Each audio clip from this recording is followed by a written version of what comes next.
Depuis les temps les plus reculés, le bateau à voile a dominé comme l'un des meilleurs moyens de locomotion pour franchir de longues distances. Le canot servait également sur les rivières et sur les mers intérieures.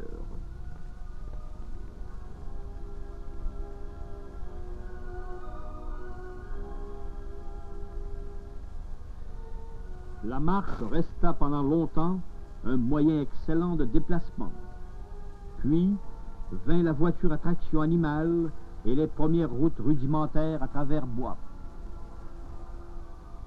Aux environs de 1900, l'apparition de l'automobile donna naissance au premier réseau routier. Et l'on se promenait gaiement dans ces guimbardes qui faisaient jusqu'à du 25 000 à l'heure.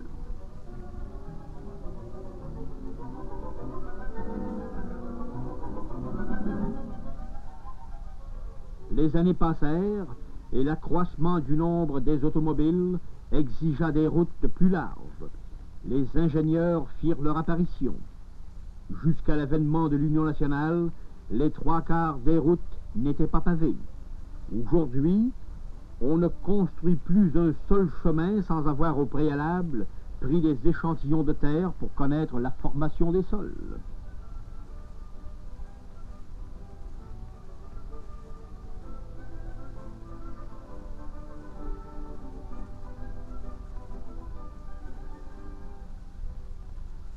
Dès le premier terme d'office du gouvernement Duplessis, le nombre déjà imposant de ces machines au travail indiquait l'attention que l'on portait au chemin du Québec.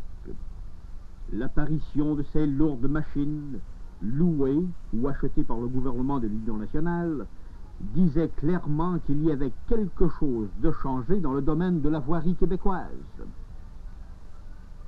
Le réseau routier de la province de Québec est de 42 578 000 milles, soit presque 2 fois le tour du monde.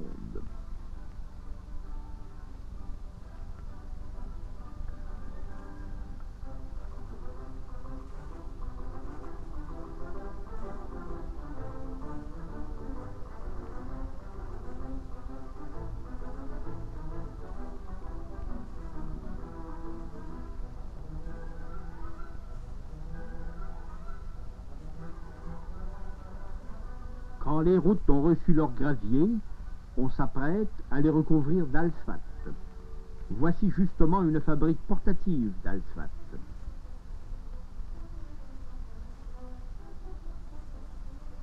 Le gouvernement de l'Union nationale a fait et continue à faire une guerre sans merci à la poussière.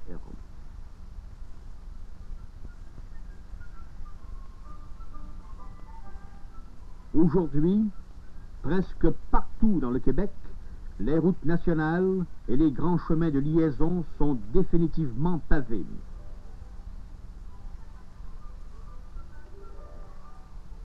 La politique adoptée et maintenue par le gouvernement Duplessis en matière de voirie depuis son premier terme d'office en 1936 s'est appuyée sur la plus haute technique connue en Amérique, sans négliger l'amélioration et la reconstruction complète des grandes routes nationales et la construction de routes à voies multiples. L'Union nationale a attaché une importance exceptionnelle à la voirie rurale. Voici le magnifique pont Charlemagne, construit par le gouvernement Duplessis à l'entrée est de Montréal. Ici, l'on relève la marque du génie moderne en matière de voirie, les routes à voies divisées.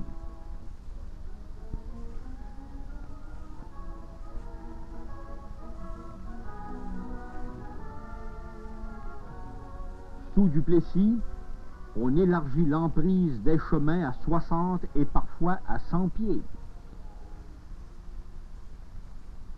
Voici un exemple typique des belles routes du Québec.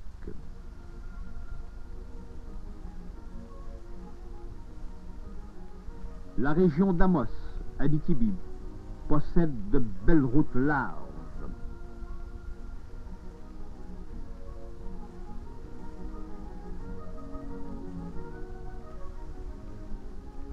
Le Témiscamingue n'est pas plus négligé que les autres endroits éloignés. Ainsi, les districts miniers se trouvent mieux reliés au grand centre.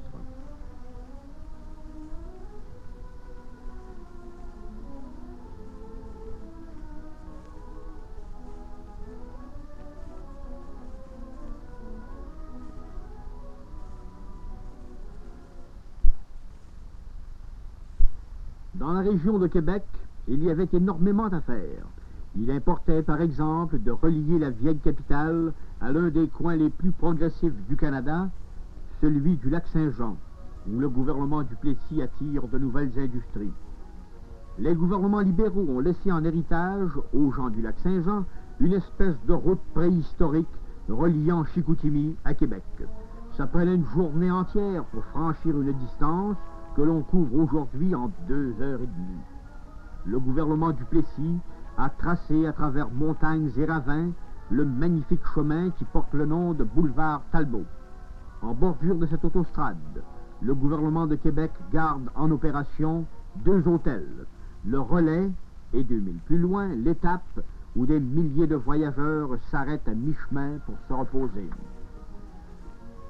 Sous Duplessis, de nouvelles routes se sont ouvertes et des régions autrefois isolées sont devenues facilement accessibles. Sur la côte nord, et même près des régions arctiques, il y a des routes qui prennent mine de réseaux routiers.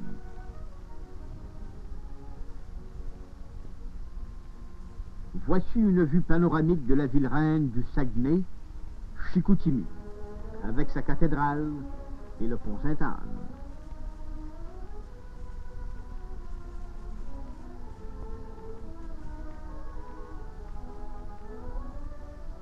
Et voici le pont tout aluminium construit à Arvida, et à l'arrière-plan, le barrage et l'usine hydroélectrique de Shipshaw. Le véhicule moteur est de première nécessité pour la population des campagnes. La province de Québec est la moins bien pourvue au Canada en fait de réseau ferroviaire. Il faut donc des routes, beaucoup de routes pour combler cette lacune. Duplessis n'a pas reculé devant cette tâche. Nos richesses naturelles sont immenses. Pour atteindre ces biens épars, des chemins de première qualité sont indispensables. Là où ne vont pas les chemins de fer, on peut aujourd'hui, grâce à l'Union nationale, compter sur de bonnes routes où circulent camions, autobus et voitures privées.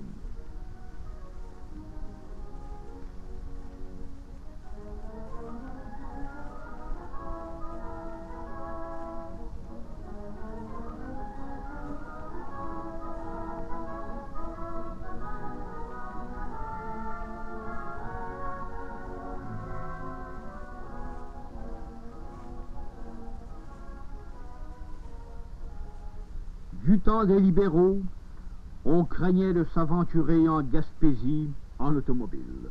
Des chemins chaotiques, croches, dangereux, décourageaient les plus entreprenants. Duplessis a porté une attention particulière à la voirie de la Gaspésie, qui devient aujourd'hui le paradis des touristes. Aujourd'hui encore, les camions peuvent circuler sans danger partout dans la péninsule.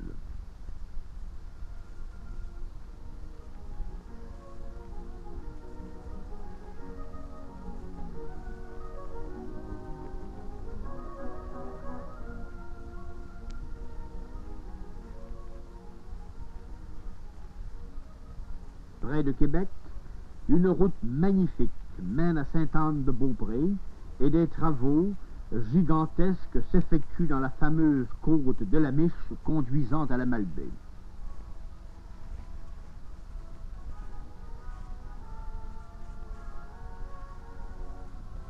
Nous vivons dans un pays de froid et de neige. La voirie d'hiver n'a pas été négligée sous Duplessis. Le geste de cet homme nettoyant son entrée est bien symbolique. L'autoneige, par ailleurs, est presque devenue une chose du passé.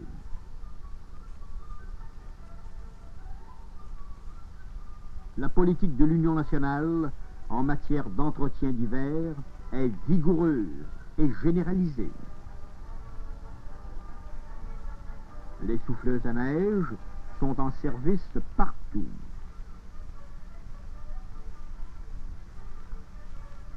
La conclusion de tout cela est que l'on circule partout en automobile aujourd'hui dans la province de Québec. On voyage presque aussi facilement qu'en été. Les sports d'hiver sont en vogue et ils constituent l'une des sources importantes de revenus pour des milliers d'hôteliers et pour un grand nombre de villages québécois. Sous Duplessis, l'entretien des chemins d'hiver aux frais du gouvernement a connu un développement insurpassé.